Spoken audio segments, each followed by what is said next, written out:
Ассалаумағалейкум, қадірлі отандастар. Бүгін 2026 жылдың апрель айының 19 сенесі. Халқымызда жақсы сөз бар. Кеулің түскен уақытта, я бірде қандай да бір машқалаң болса, суға барбай, де болмаса судың бойына бар деген сөз бар да. Соңғы уақытлары мен судың бойына тез келіп тұратын болдым. Бұған себеп болған нәрсе, бұдан 2 күн бұрын, яғни 17 апрель күні Алматы қаласында болған оқиға. Яғни 2026 жылдың 17 апрель күні Алматы қаласында Өзбекстан Республикасының Алматы қаласындағы бас консулдығында болған Наурыз іс-илажы. Бұл да тұрған не нәрсе деп айтуыңыз мүмкін. Енді 2026 жыл әзіргі уақытта, бірақ бұдан 4 жыл бұрын, шамамен 4 жыл бұрын, 2022 жылдың июль айларында Қарақалпақстан Республикасында үлкен наразылықтар болды. Һәм оның ізі 1-2 июль күндері қанды саратанға айланды. Яғни жаздың қайнаған саратан уақытында, яғни жаздың ортасында Қарақалпақстан Республикасында қайғылы оқиғалар болды. Бұған себеп болған нәрсе Өзбекстан үкіметінің бір тәреплеме Қарақалпақ халқына қылған жауыздығы. Енді бұл нәрсені не үшін қозғап отырмын? Біз бірде-бір халықты болмаса, бірде-бір миллетке қарсылығымыз жоқ. Осы күнге шейін қарақалпақларды миллетшіге шығарды, қарақалпақларды айыппұлға шығарды, бірақ қарақалпақлар өздерінің конституциялық құқығын сұрады. Ол жерде ешқандай миллет айырушылық болған жоқ, ешқандай бөлінушілік болған жоқ. Тек қана сұраған нәрсесі наразылығы, конституцияға қол тигізбей. Қарақалпақстан Республикасының конституциясы бұл Қарақалпақ халқының арманы, һәм Қарақалпақ халқының текарғы нызамы. Һәм осы нызамлар текарында Қарақалпақ халқы өзінің келешегін, өзінің таңлау құқығын, яғни инсан құқықтарының текары деп білуші, бұл біздің текарғы нызамымыз, бұл конституция. Һәм сол конституцияда жазылған нәрселер. Яғни 2022 жылдың 25 июль сәнесінен 1 июль сәнесіне шекемгі аралықта Қарақалпақ халқы белсенділері Өзбек үкіметіне ондай нәрсені істемең, бұның ізі жаманлыққа алып келеді, халық қарсы деген нәрселерді естіген жоқ, һәм ұзақта көре білмеді. Соның нәтижесінде Қарақалпақстан Республикасында қан төгілді, қанды оқиғаларға айланды. Бұл қанды төккенде сол Өзбек үкіметі. Яғни Өзбек үкіметі өздерінің қылған жинаятын Қарақалпақ миллетінің уәкілдеріне аударып қоймақшы болды. Яғни көшеге адамларды шығарып, һәм соларды өлуіне сол Қарақалпақ миллетінің белсенділері, соның ішінде Дәулетмұрат Тәжімұратов айыплы деп халқымызға көрсетпекші болды. Һәм көрсетті де. Бұған Қарақалпақ миллеті наразы. Һәм бүгінгі күнде Дәулетмұраттың тағдыры жүре аянышлы болып отыр. Себебі 16 жылға оны қамап қана қоймастан, оның үстінен және жинай іс қозғап, бүгінгі күнде оның жазасын ауырластырудың жолын іздеп отыр. Қарақалпақ миллетіменен достасудың орнына Қарақалпақ халқына алыстаудың әрекеттерін істеп отыр.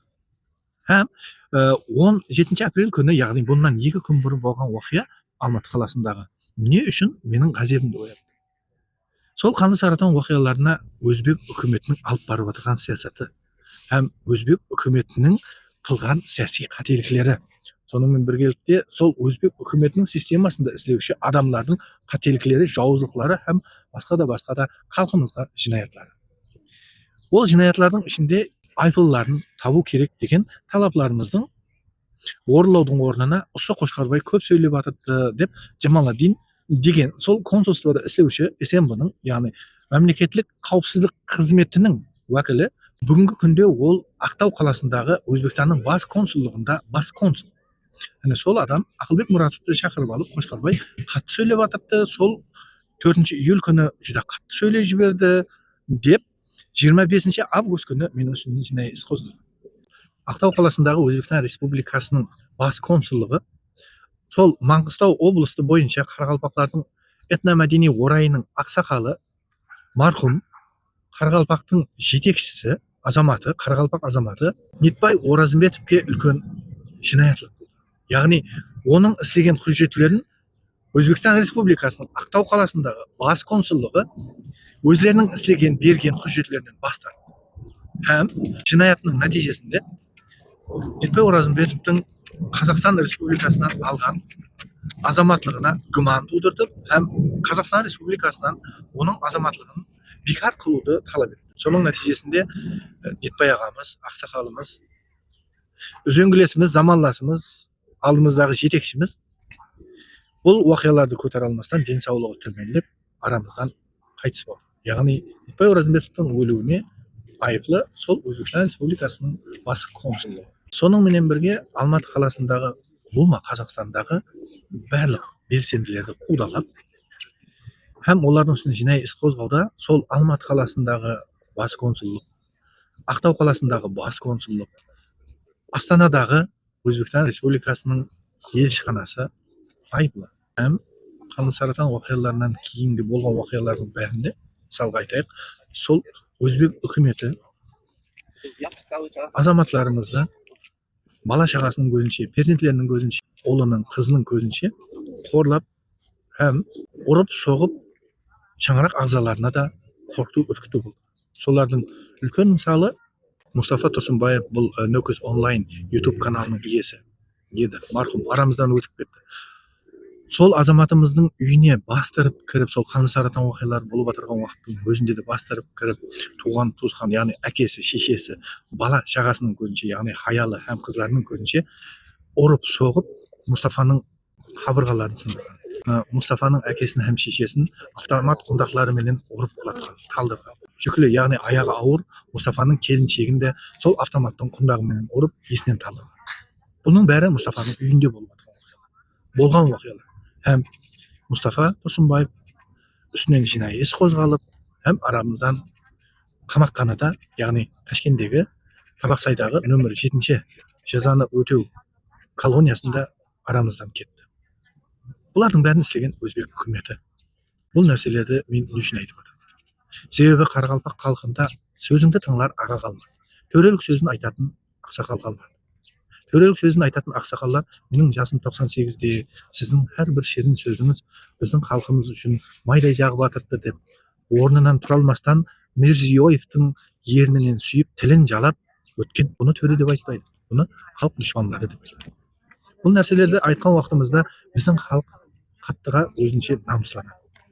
Калк намыслануу үчүн калкта намыс болуу керек. Сонун менен биргеликте калкта жамиятилик ар намыс болуу. Яғни Каракалпак жамааты бір-бірін тәртіпке келдіру.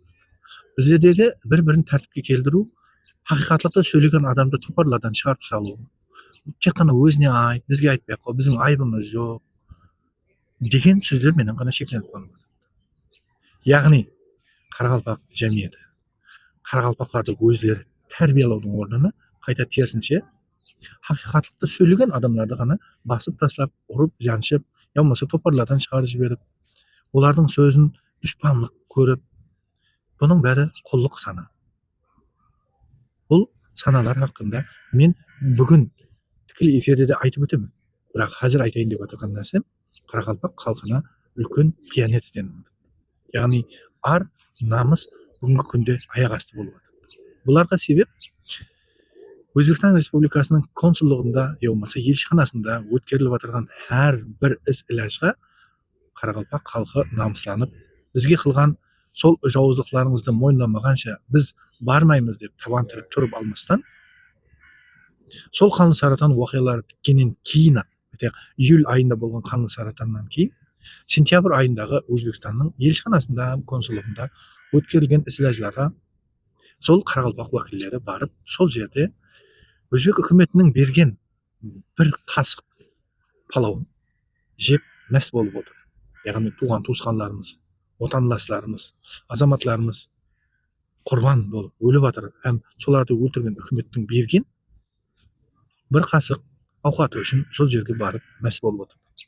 Бұл уақиға күнде қайталанып жатыр. Тек қана сол жыл емес, әр жыл қайталанып жатыр.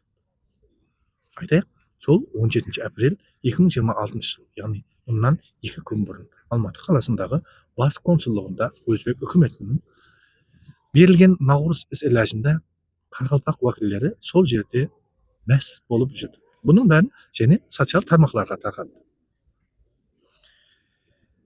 Ол жерде Каракалпак миллетінің милли киімін киіп, өзлерін Каракалпак миллетінің уәкілдеріміз деп көрсетіп жатыр. Бірақ олар, айтайық, Қазақстан үкіметінің азаматлығын алған адамдар бар. Солардың арасында. Олар өздерінің милли өзгешелігін Қазақстан Республикасының азаматтығын алғаннан кейін, қолында қазақ паспорты болғаннан кейін, Қазақстан Республикасының міндетті ассамблеясы, халықар достығы сол жерде көрсетсін. Яғни қарақалпақ миллетінің мақтанышын сол жерде көрсету керек. Ал оны апарып сол жауыз өзбек үкіметінің елшіханасында емес, солардың берген бір кесе шайының қасында мәс болып тұру емес, халықтың арын намысын аяқ асты қылу емес, қайта қорғау керек. Қазір мен іләжі барынша өзімді эмоцияға берілместен тыныш айтпақшымын. Һәм эмоцияға берілсем сөгуім мүмкін, қарғауым мүмкін, бұнан да еш нәрсе. Себебі бұл адамдарға сөксең де, ұрсаң да сөз жетпей жатыр. Енді менде бір ұсыныс бар. Сол адамдарды уақыттың өтуіменен Қарақалпақ халқының қара тақтасы, яғни черная доска, миллеттің сатқылары, солардың тізімдері сол жерде суретіменен, қылған қылқыларыменен ілдірілсе деген ұсыныс етпекшімін. Бұл олардың жеке өміріне араласу емес, бұл олардың сол қылған халыққа қастерлықтары нәтижесінде осындай халық дұшпандары деген қара тақта уақыттың өтуіменен пайда болады. Бұны мен тек қана айтып қойып жатпадым. Бұны халық шешеді. Себебі бұның бәрін халық өз тәрізесіне салып отыр. Дұрыс, бүгін дәрмансыз болуы мүмкін. Себебі өз уақытында олар қолайсыз болмай қалды. Марқұм әкем айта беретін. Сол сөзді мен соңғы жылдары қайта-қайта естимін. Себебі бүгін қолайсыз бол, ертең дәрмансыз болғанның орнына. Себебі біздер бұдан 30 жыл бұрын қолайсыз бола алмай қалдық. Һәм міне арадан қанша жыл өтіп, енді дәрмансыз болды. Дәрмансызлық бұл үлкен синдром. Һәм ондан емленуге де болады. Себебі емлену үшін адамда жігер болу керек. Көріскенше қош аман болың. Тікелей эфирді көрің, һәм сол жерде бүгінгі Қарақалпақ халқының мінез құлқы хақында сөйлесеміз.